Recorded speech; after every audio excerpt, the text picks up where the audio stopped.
প্রায় 6 ঘন্টা ধরে পুড়ছে শাহজালাল বিমানবন্দরের কার্গো সেকশন। কাজ করছে ফায়ার সার্ভিসের 37টি ইউনিট, যোগ দিয়েছে সেনা, বিমান, নৌবাহিনী, বিজিবিও। আগুনের ঘটনায় শাহজালালে উড়োজাহাজ ওঠানামা বন্ধ, ঢাকামুখী ফ্লাইট চট্টগ্রাম সিলেটে অবতরণ, যাত্রীদের ভোগান্তি। রাতের মধ্যে সচলের চেষ্টা চলছে, জানালেন উপদেষ্টা। এবং শাহজালালে আগুনের ঘটনায় অব্যবস্থাপনাকে দায়ী করছেন এভিয়েশন বিশেষজ্ঞ। অসতর্কতা নাকি অবহেলা, খতিয়ে দেখার পরামর্শ। 10,000 কোটি টাকার ক্ষতির শঙ্কা।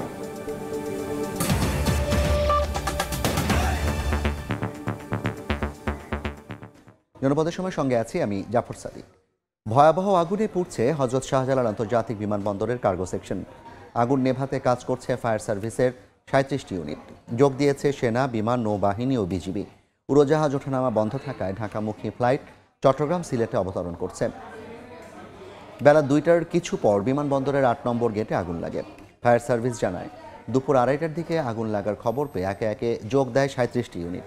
অংশ নেয় সেনা, বিমান, নৌবাহিনী ও বিজিবির বিভিন্ন ইউনিটও। প্রত্যক্ষদর্শীরা জানান, অল্প সময়ের মধ্যেই বেড়ে যায় আগুনের মাত্রা। আগুন থেকে বাঁচাতে উড্ডয়নের অপেক্ষায় থাকা উড়োজাহাজ নিরাপদে সরিয়ে নেওয়া হয়। উড়োজাহাজ ওঠানামা বন্ধ থাকায় ঢাকামুখী 8টি ফ্লাইট চট্টগ্রাম এবং একটি ফ্লাইট সিলেটে অবতরণ করেছে। এতে চরম ভোগান্তিতে পড়েছেন অভ্যন্তরীণ ও আন্তর্জাতিক রুটের যাত্রীরা।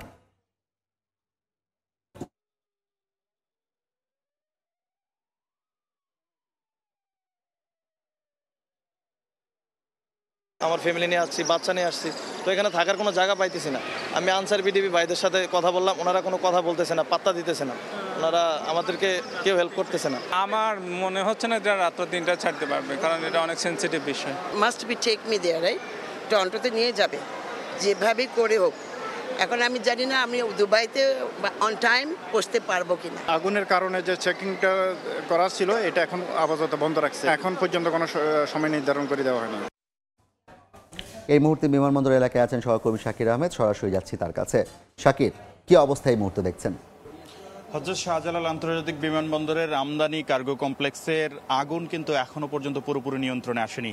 আমরা বারবার লক্ষ্য করছি যে আগুনের তীব্রতা কমে, কিন্তু ঠিক মাঝখানের যে রুমগুলো রয়েছে সেই রুমগুলো থেকে বারবারই কিন্তু আবার আগুনের যে লেলিহান শিখা সেটি কিন্তু উঁকি দিচ্ছে এবং ফায়ার সার্ভিস কর্মী চেষ্টা করছেন। পাশাপাশি উত্তরাংশে কিন্তু তীব্র আগুন লক্ষ্য করা গেছে, যদিও এখন দেখা যাচ্ছে যে ধোঁয়ার কুণ্ডলী। এখানে যারা ফায়ার সার্ভিসের কর্মীরা আছেন তারা কিন্তু 37টি ইউনিটের মাধ্যমে সেটিকে নিয়ন্ত্রণে আনার জন্য চেষ্টা করছেন, কিন্তু এখানে থেমে থেমে বিভিন্ন রুম থেকে আগুনের যে কুণ্ডলী সেই কুণ্ডলীগুলো কিন্তু উঁকি দিচ্ছে। এবং আমরা দেখতে পাচ্ছি যে উত্তরাংশে এবং মাঝখানে, অর্থাৎ আমদানি কার্গো কমপ্লেক্সের ঠিক মাঝখানের অংশটিতে বেশ কয়েকটি রুমে এখনো পর্যন্ত আগুনের যে লেলিহান শিখা সেটির দৃশ্য আমরা দেখতে পাচ্ছি।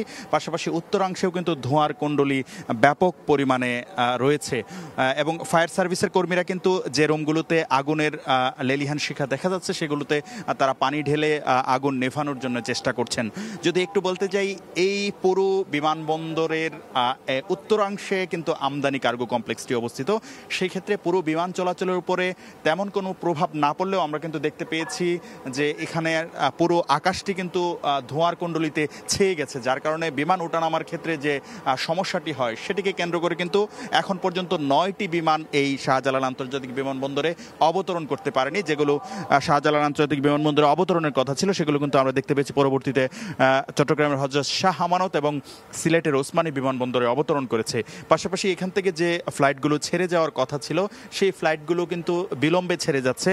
বিমানবন্দর কর্তৃপক্ষ কিন্তু বেশ কয়েকটি ফ্লাইট বিলম্বে ছেড়ে যাওয়ার সংবাদ জানিয়েছে। সুতরাং অগ্নিকাণ্ডটি এক পাশে হলেও পুরো বিমানবন্দরের যে ব্যবস্থাপনা সেটিতে কিন্তু বেশ খানিকটা ব্যাঘাত ঘটেছেই বলতে হয়।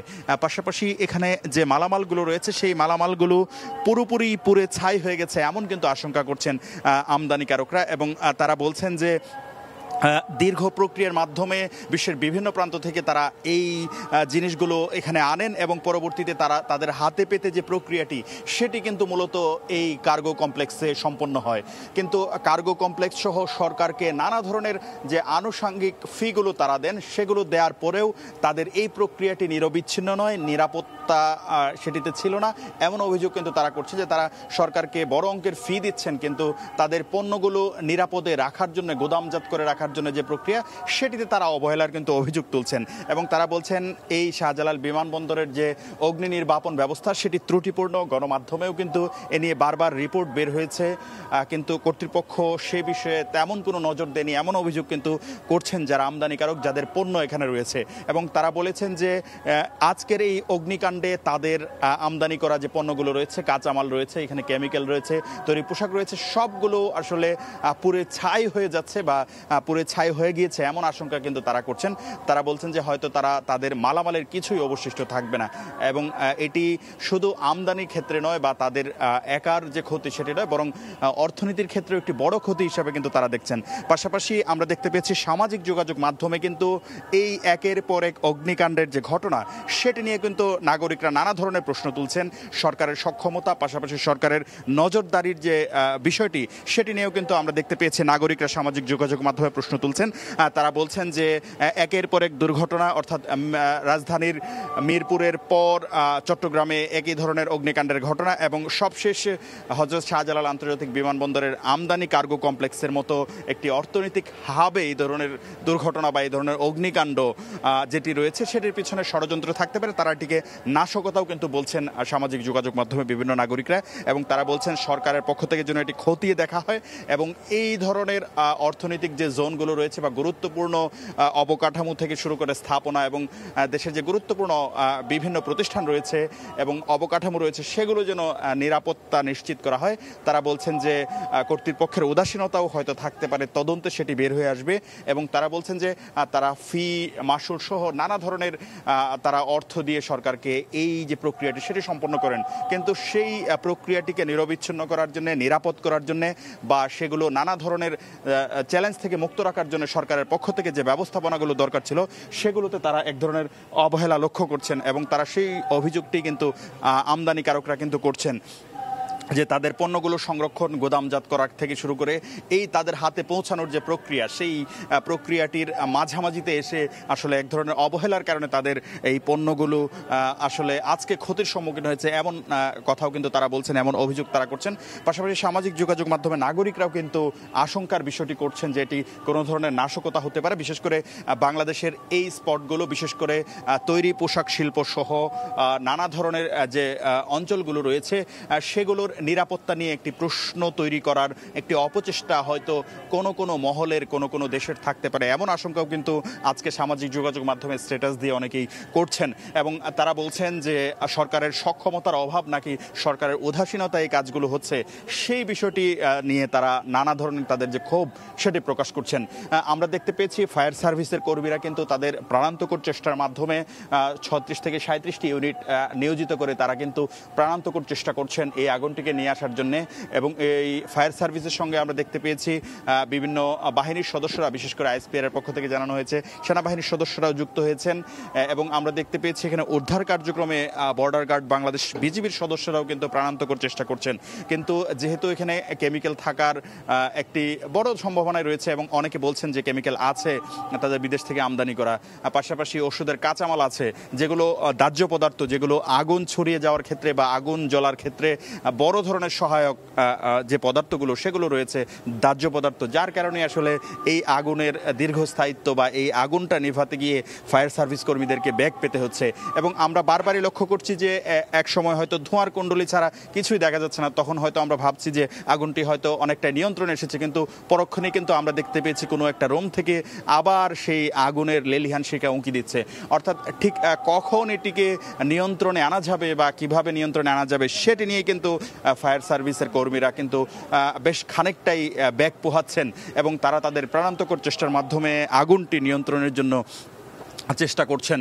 পাশাপাশি আমদানিকারকরা তাদের এই ক্ষতি নিয়ে নানা ধরনের আশঙ্কা করছেন। তারা বলছেন যে আজকের এই অগ্নিনির্বাপনে পানি দিয়ে আসলে আগুনটি নেভানোর কারণে কিছু পণ্য বা তাদের আমদানি করা কিছু জিনিস বেঁচে গেলেও কিন্তু এগুলো আসলে তারা ঠিক ব্যবহার করতে পারবেন কিনা বা এগুলোর মান নিশ্চিত থাকবে কিনা সেটা নিয়েও তারা নানা ধরনের আশঙ্কা প্রকাশ করেছেন। সব মিলিয়ে এক ধরনের আশঙ্কার পাশাপাশি এটিকে নানা ধরনের অপকৌশল বা ষড়যন্ত্র হিসাবেও দেখছেন কেউ কেউ। তো এই ছিল আমার কাছে হযরত শাহজালাল আন্তর্জাতিক বিমানবন্দরের কার্গো কমপ্লেক্স থেকে যে অগ্নিকাণ্ড সেটির সর্বশেষ খবরাখবর। সরাসরি যুক্ত ছিলাম হযরত শাহজালাল আন্তর্জাতিক বিমানবন্দরের সামনে থেকে, জানছিলাম সেখানকার অগ্নি নির্বাপনের সর্বশেষ খবর। এদিকে রাতের মধ্যে শাহজালাল বিমানবন্দরে উড়োজাহাজ চলাচল স্বাভাবিক করার চেষ্টা চলছে বলে জানিয়েছেন বেসামরিক বিমান পরিবহন উপদেষ্টা। ঘটনাস্থল পরিদর্শন করে তিনি জানান, আমদানি কার্গো আগুনে পুড়লেও রপ্তানি কার্গো ক্ষতিগ্রস্ত হয়নি। আমাদের এই মুহূর্তে দরকার হচ্ছে সংকটকে অতিক্রম করা।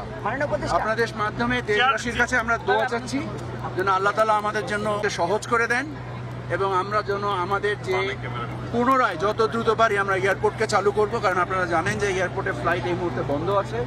আমরা চেষ্টা করছি যে যত দ্রুত পারি আজকে রাতের মধ্যে ফ্লাইট ওপেন করা এবং আমাদের ব্যবসায়িক কার্যক্রম যে এয়ার কার্গোর যে ঘটনাটা ঘটেছে, এবং আমাদের এখানে শুধু আমদানি কার্গোতে এই জটিলতা ঘটেছে। এই দুর্ঘটনাটা যেখানে ঘটেছে এটা শুধুমাত্র আমদানি কার্গো, রপ্তানি কার্গো আমাদের পরিপূর্ণ আল্লাহর রহমতে নিরাপদ রয়েছে।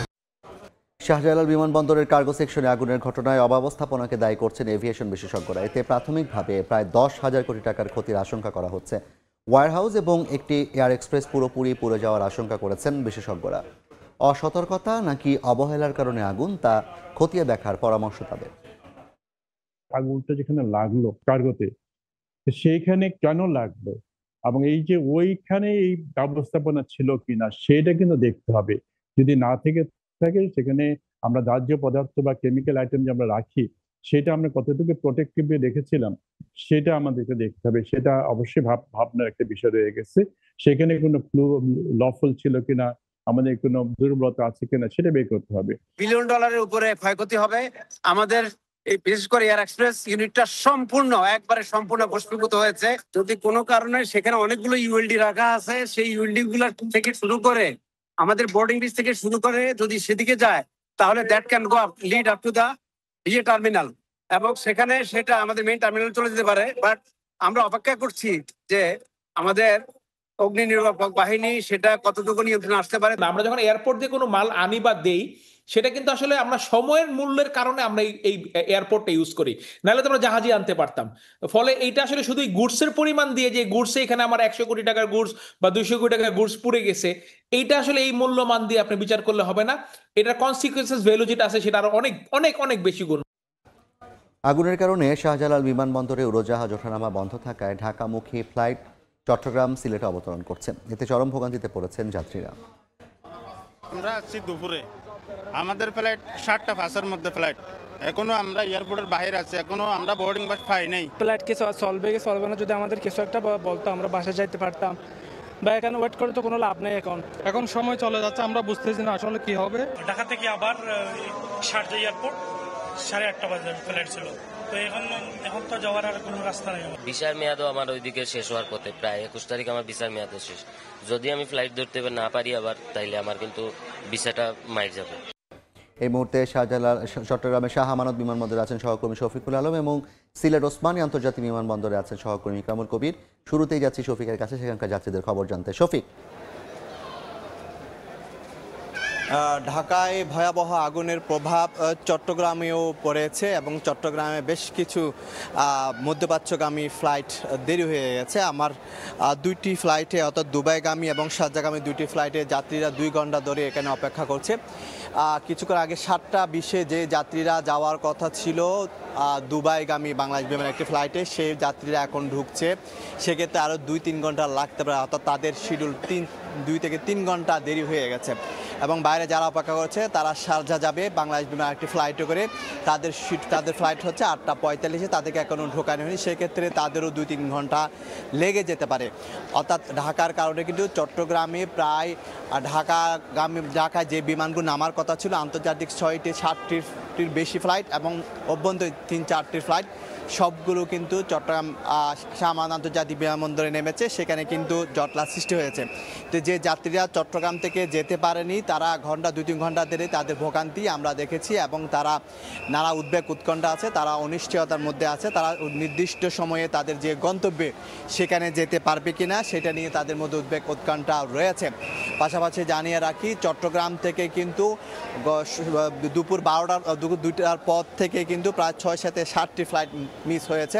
অর্থাৎ বাংলাদেশ বিমানে ইউএস বিমানে যেগুলো ঢাকাগামী সেগুলো তো বাতিল হয়ে গেছে। এবং ঢাকার যে বিমানগুলো আন্তর্জাতিক 6টি ফ্লাইট যেগুলো ঢাকা আসার কথা ছিল এবং আর অভ্যন্তরীণ যে 3-4টি ফ্লাইট আসার কথা ছিল সব ফ্লাইট কিন্তু এখন চট্টগ্রাম শাহ আমানত যে বিমানবন্দরে অবস্থান করছে। তবে কিছুক্ষণ আগে আমরা দেখেছি দুবাই থেকে একটি ফ্লাইট এসেছে, সেখানে ওমানের যাত্রী নিয়ে সে ফ্লাইট এসেছে। এর আগে শারজাহ থেকে একটি ফ্লাইট এসেছে। অর্থাৎ আন্তর্জাতিক যে ফ্লাইটগুলো চট্টগ্রামে আসার কথা ছিল সেগুলো থেকে কিন্তু যাত্রীরা নেমে যাচ্ছে, কিন্তু ঢাকা হয়ে যে যাত্রীগুলো এখানে এসেছে, ঢাকা যে ফ্লাইটগুলো নামার কথা ছিল সেই যাত্রীরা সেখানে রয়েছে। তবে আমরা বিমান কর্তৃপক্ষের এয়ারলাইন্সের বেশ কিছু বড় বড় এসি বাস দেখতে পেয়েছি। হয়তো যারা এখানে ঢাকায় নামার কথা ছিল, যারা চট্টগ্রামে নেমেছে তাদেরকে বাসে করে হয়তো ঢাকায় পাঠানো হতে পারে, সেরকম আমরা তথ্য পেয়েছি। তো এই ছিল আমার কাছে চট্টগ্রামে সাধারণ মানুষের যে ভোগান্তি সেটি সর্বশেষ তথ্য। এখন চলে যাচ্ছে সিলেটে ইকরামের কাছে। আমি এই মুহূর্তে আছি সিলেটে ওসমানী আন্তর্জাতিক বিমানবন্দরে। এই বিমানবন্দরে রিয়াদ, সিঙ্গাপুর এবং মালয় থেকে 3টি ফ্লাইট ঢাকায় অবতরণ করার কথা ছিল, কিন্তু ঢাকায় অবতরণ করতে না পেরে ঢাকায় যে শাহজালাল আন্তর্জাতিক বিমানবন্দরের কার্গো সেন্টারে যে আগুন লেগেছে সেখানে আগুন লাগার কারণে অবতরণ করতে না পেরে এই ওসমানী আন্তর্জাতিক বিমানবন্দরে অবতরণ করেছে। তার মধ্যে একটি বিমানে 396 জন যাত্রী এবং 2টি ইউএস বাংলার ফ্লাইট যেটা সিঙ্গাপুর এবং মালয় থেকে এসে তার মধ্যে প্রায় 150 করে যাত্রী ছিল। এবং এই সিলেট ওসমানী আন্তর্জাতিক বিমানবন্দর থেকে অন্তত 60টি ফ্লাইট ঢাকার উদ্দেশ্যে ছেড়ে যাওয়ার কথা ছিল এই পর্যন্ত, এবং 60টি ফ্লাইট বাতিল হওয়ার কারণে বা বিলম্ব হওয়ার কারণে সবচেয়ে যেই সমস্যাটি হয়েছে, এই আন্তর্জাতিক বিমানবন্দর থেকে ঢাকা যাওয়ার পরে ঢাকা শাহজালাল আন্তর্জাতিক বিমানবন্দর থেকে বিভিন্ন আন্তর্জাতিক গন্তব্যে যাত্রীরা যান এবং সেই যাত্রীরা সবচেয়ে ভোগান্তিতে পড়েছে, আতঙ্কের মধ্যে পড়েছে, শঙ্কার মধ্যে পড়েছেন। আমরা এখানে কয়েকজন যাত্রীর সাথে কথা বলেছি এবং বিশেষ করে মধ্যপ্রাচ্যে কয়েকজন যাত্রীরা বলছে তারা যদি আজকে যেতে না পারে বা আজকে রাতে তাদের ফ্লাইট কোনোটা ভোরের ফ্লাইট, সেই ফ্লাইটগুলো যদি মিস হয় তাদের ভিসা জটিলতায় পড়ে যাবে বা অন্যান্য জটিলতায় পড়ে যাবে। এরকম যাত্রীর সংখ্যা অনেক আমরা এখানে দেখেছি। যে আপনারা দেখতে পাচ্ছেন এখানে যারা ভিতরে অপেক্ষা করছে তারা দীর্ঘ সময় ধরে 3 ঘন্টা 4 ঘন্টা ধরে অপেক্ষা করছেন ডোমেস্টিক ফ্লাইটের জন্য। শুধুমাত্র ডোমেস্টিক ফ্লাইটেই এখান থেকে যেতে পারবে ঢাকা পর্যন্ত এবং ঢাকা যাওয়ার পরে বিভিন্ন গন্তব্যে যাবে। এবং যেই রিয়াদ থেকে ঢাকায় নামার কথা বিমানের 340 ফ্লাইটটি, বিজি 340 ফ্লাইটটি এবং 396 যাত্রী নিয়ে ঢাকার পরিবর্তে এখানে অবতরণ করে, সেই ফ্লাইটে 396 যাত্রীর মধ্যে 12 জন যাত্রী ছিল সিলেটের এবং তাদের পাসপোর্ট এবং ইমিগ্রেশনের বিভিন্ন কাগজপত্র পরীক্ষা নিরীক্ষা করে তাদেরকে এখানে ছেড়ে দেওয়া হয়েছে এবং তারা সিলেট ওসমানী আন্তর্জাতিক বিমানবন্দর থেকে তাদের বিভিন্ন গন্তব্যে তাদের বাসা বাড়িতে চলে যায়। বাকি যাত্রীরা এখনো বিমানবন্দরে রয়েছে। ইউএস বাংলার যে ফ্লাইট সিঙ্গাপুর থেকে এসে ঢাকায় অবতরণ করার কথা ছিল সেই যাত্রীরাও সেই ইউএস বাংলার ফ্লাইটে রয়েছে এবং আরেকটি ফ্লাইট ইউএস বাংলার সেটিও যেটি মালের থেকে ঢাকায় অবতরণ করার কথা ছিল সেটি এখানে অবস্থান রয়েছে। সবকিছু মিলে বলা যায় অপেক্ষা অপেক্ষা অপেক্ষা এবং অপেক্ষার পালা শেষ নেই, শঙ্কার শেষ নেই। এখানে যেই বহির্বিশ্বের যাত্রীরা যারা আছে, আন্তর্জাতিক রুটে যারা যাত্রীরা আছে, তারা একটি শঙ্কার মধ্যে আছে, আতঙ্কের মধ্যে আছে কখন তারা ঢাকায় পৌঁছে এবং ঢাকায় পৌঁছার পর বিভিন্ন গন্তব্যে যান। মোটামুটি এই ছিল সিলেট আন্তর্জাতিক বিমানবন্দরের যে 3টি ফ্লাইট ঢাকায় অবতরণ করার পরিবর্তে এখানে অবতরণ করে আছে এবং যাত্রীরা আতঙ্কের মধ্যে আছে বিভিন্ন গন্তব্যে যাওয়ার জন্য। তার সবশেষ খবর। সরাসরি যুক্ত ছিলাম সিলেট এবং চট্টগ্রাম আন্তর্জাতিক বিমানবন্দর থেকে, জানছিলাম ঢাকা বিমানবন্দরে আগুন লাগার প্রেক্ষিতে সেখানকার যাত্রীদের ভোগান্তির খবর। শাহজালাল বিমানবন্দরে আগুনে আহত আনসার সদস্যদের নেওয়া হয়েছে কুর্মিটোলা জেনারেল হাসপাতালে। সেখানে আছেন সহকর্মী সাইফুল রুদ্র, সরাসরি যাচ্ছি তার কাছে। রুদ্র, কি অবস্থা এখন? আহত যারা এসেছিলেন হাসপাতালে তাদের কেমন দেখছেন? তখন আপনাদেরকে যেমনটা জানিয়েছিলাম যে এই মুহূর্তে আমি আছি কুর্মিটোলা জেনারেল হাসপাতালে। এখানে আজকের এই দুর্ঘটনায় যারা আহত হয়েছেন তার মধ্যে 14 জনকে এই হাসপাতালে চিকিৎসার জন্য আনা হয়েছে এবং এই 14 জনের মধ্যে 8 জন আনসার সদস্য রয়েছেন, একজন ফায়ার সার্ভিস অ্যান্ড সিভিল ডিফেন্সের কর্মী আছেন, তাদের পাশাপাশি একজন স্বেচ্ছাসেবক না 2জন স্বেচ্ছাসেবক আছেন এবং 2 জন বেসামরিক নাগরিক রয়েছেন। আমি আপনাদেরকে আগেও বলছিলাম যে তারা যখন দায়িত্ব পালন করছিলেন সেখানে তখন তারা আগুন নেভাতে গিয়ে এই অবস্থার মুখোমুখি হন। তারা যেমনটা বলছিলেন, একজন সদস্য আমার কাছে জানাচ্ছিলেন যে যে জায়গা থেকে আগুনের সূত্রপাত হয়েছে আসলে জায়গাটা হচ্ছে ইনপুট, তারা বলছিলেন ইনপুট অর্থাৎ কুরিয়ার জোন, যেখান থেকে কুরিয়ার করা হয় কিংবা যেখান থেকে বৈদেশিক পণ্য বাংলাদেশে এনে রাখা হয় সেই জায়গা থেকে আগুনের সূত্রপাত হয়েছে বলে আমাকে বলা হয়েছে। এবং সেখানে তারা ছুটে যাওয়ার পর আগুন নেভানোর চেষ্টা করেন এবং সেই আগুন নেভাতে গিয়েই তারা এখানে আহত হয়েছেন। কেউ কেউ গুরুতরভাবে মাথায় আঘাত পেয়েছেন, কেউ হাতে আঘাত পেয়েছেন, কারো পিঠে আঘাতপ্রাপ্ত হয়েছেন, অর্থাৎ শরীরের বিভিন্ন জায়গায় তারা আঘাত পেয়েছেন, কারো শরীরের বিভিন্ন জায়গাতে কেটেও গেছে। তো সেই জায়গাগুলো এখানে আসার পরে তারা ড্রেসিং করিয়েছেন, চিকিৎসক তাদেরকে প্রাথমিক চিকিৎসা দিয়েছেন এবং এই মুহূর্তে জরুরি বিভাগের একটি কম্পার্টমেন্টে 4 জনকে রাখা হয়েছে এবং আরও 4 জনকে রাখা হয়েছে ওএসএমের যে অবজারভেশন রুমটি আছে সেখানে। চিকিৎসকরা বলছিলেন যে তাদেরকে পর্যবেক্ষণে রাখা হয়েছে, পরবর্তীতে যে ধাপগুলো আছে অর্থাৎ যেমন যারা মাথায় আঘাত পেয়েছেন তাদের সিটি স্ক্যান, তাদের এক্স-রে এবং অন্যান্য প্রয়োজনীয় যে পরীক্ষা নিরীক্ষাগুলো আছে তারা সেগুলো সম্পূর্ণ করবেন এবং পরীক্ষা নিরীক্ষা সম্পূর্ণ করার পর তারা সিদ্ধান্ত জানাবেন যে কার কি অবস্থা, কার শারীরিক অবস্থা কেমন, তাদের আসলে পরবর্তীতে কোন ধরনের চিকিৎসা লাগবে কিনা কিংবা এই হাসপাতাল থেকে অন্য কোথাও তাদেরকে স্থানান্তর করতে হবে কিনা সেই বিষয়গুলো তারা নিশ্চিত করতে পারবেন। কাকে ভর্তি রাখতে হবে, কাকে রিলিজ দিতে হবে, এই বিষয়গুলো।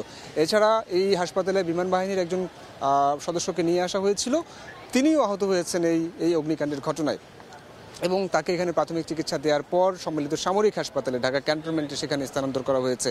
এছাড়া দুজন বেসামরিক নাগরিকও এখান থেকে প্রাথমিক চিকিৎসা নিয়ে তারা ফিরে গেছেন। এর বাইরে যে তথ্যগুলো আমরা পেয়েছি যে আরও যারা আহত হয়েছেন তাদের অনেককেই সম্মিলিত সামরিক হাসপাতালে চিকিৎসা দেওয়া হচ্ছে বলে আমাদেরকে জানানো হয়েছে। তো এইমাত্র আনসার সদস্যদেরকে দেখার জন্য তাদের বিভাগীয় একজন কর্মকর্তা এখানে উপস্থিত হয়েছেন। তার সঙ্গেও আমরা কথা বলছিলাম যে তার সদস্যরা সেখানে দায়িত্ব পালন করতে গিয়ে কে কীভাবে আহত হয়েছেন এবং তাদের পরবর্তীতে তারা কোন কোন ব্যবস্থা নেবেন, তাদের সুচিকিৎসার জন্য তারা কি যত ধরনের ব্যবস্থা নেওয়া দরকার তারা সেই ব্যবস্থাগুলো নেবেন। এখন পর্যন্ত 14 জন সদস্য এখানে চিকিৎসা নিচ্ছেন, আমি শুরুতেও বলেছি। আর ফায়ার সার্ভিসের যে কর্মী এখানে এসেছেন আহত হয়ে, তিনিও আগুন নেভানোর জন্য গেটের বাইরে থেকে ভেতরে যখন তিনি যাচ্ছিলেন সেই মুহূর্তে গিয়ে তিনি সেখানে একটি বিস্ফোরণ ঘটে এবং সেই বিস্ফোরণের পরে গ্যাস ছড়িয়ে পড়ে, যেটা তাদের কাছে আমরা শুনলাম। সেই গ্যাস ছড়িয়ে পড়ার পরই তারা প্রায় জ্ঞান শূন্য হতে যাচ্ছিলেন এবং সেই অবস্থায় তাদেরকে এখানে এই হাসপাতালে নিয়ে আসা হয়েছে। তো এখন পর্যন্ত কুর্মিটোলা জেনারেল হাসপাতালের সামনে থেকে আমার কাছে এই ছিল সবশেষ তথ্য। এর পরবর্তীতে যদি আরও কোনো নতুন রোগী আসে কিংবা নতুন কোনো ধরনের তথ্য আমার হাতে আসে আমি সেটা আপনাদেরকে জানানোর চেষ্টা করব। রাজধানীর কুর্মিটোলা হাসপাতাল থেকে সরাসরি যুক্ত হয়েছেন সহকর্মী সাইফুল রোদ। শাহজালাল বিমানবন্দরের কার্গো সেকশনের আগুনের খবর জানাতে সেখানে আছেন সহকর্মী আতাউর কাউসার, সরাসরি যাচ্ছি তার কাছে। কাউসার,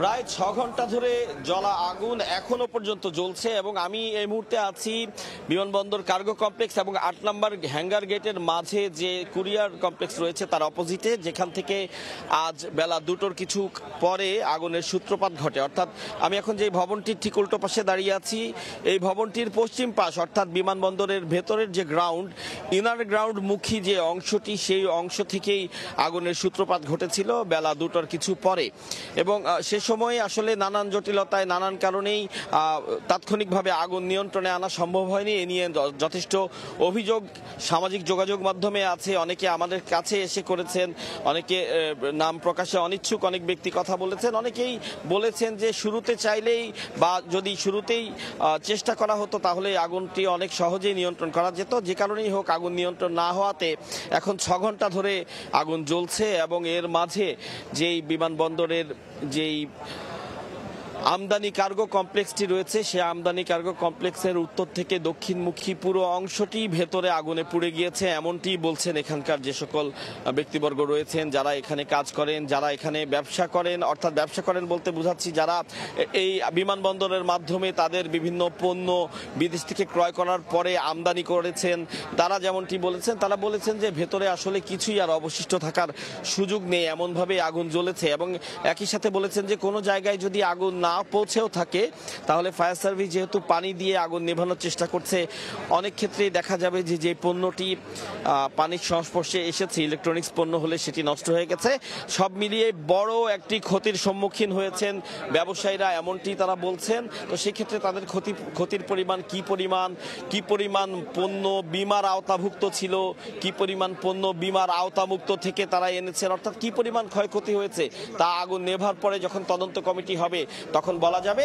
আগুন নিয়ন্ত্রণে এসেছে, খুব অল্প সময়ের মধ্যেই হয়তো আগুন নির্বাপন সম্ভব হবে, এমনটি কিছু সময় আগে জানিয়েছিলেন বেসামরিক বিমান চলাচল উপদেষ্টা। তো এই ছিল হযরত শাহজালাল আন্তর্জাতিক বিমানবন্দর থেকে আগুনের সর্বশেষ তথ্য আমার কাছে।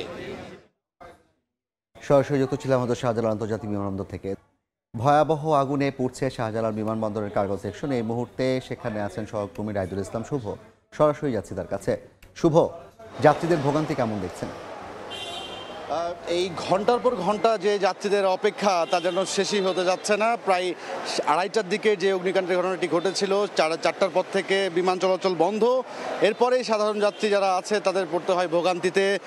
বিশেষ করে যারা ঢাকার বাইরে থেকে এসেছেন তাদের পড়তে হয়তো আরও বেশি সমস্যার মধ্যে দেখতে পেয়েছি আমরা। যারা সৌদি আরবে, মালয়েশিয়াতে কাজের উদ্দেশ্যে আসছেন তারা বিশেষ করে কেউ ব্রাহ্মণবাড়িয়া, কেউ দেশের বিভিন্ন জেলা থেকে, প্রান্তিক জেলা থেকে আসছেন।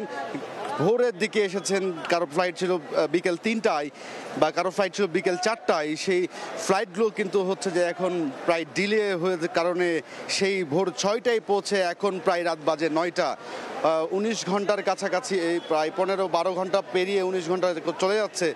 তারপরেও যে অপেক্ষাটা সেটি কিন্তু একেবারে তাদের অনেকখানি ভোগান্তির মধ্যে ফেলেছেন। এবং যারা আসলে আশেপাশে মানুষ আছে তারা ফিরে গেলেও এই সকল শিশু থেকে শুরু করে আবার স্বজনরাও এসেছেন তার প্রিয়জনকে বিদায় দিতে বিমানবন্দরে।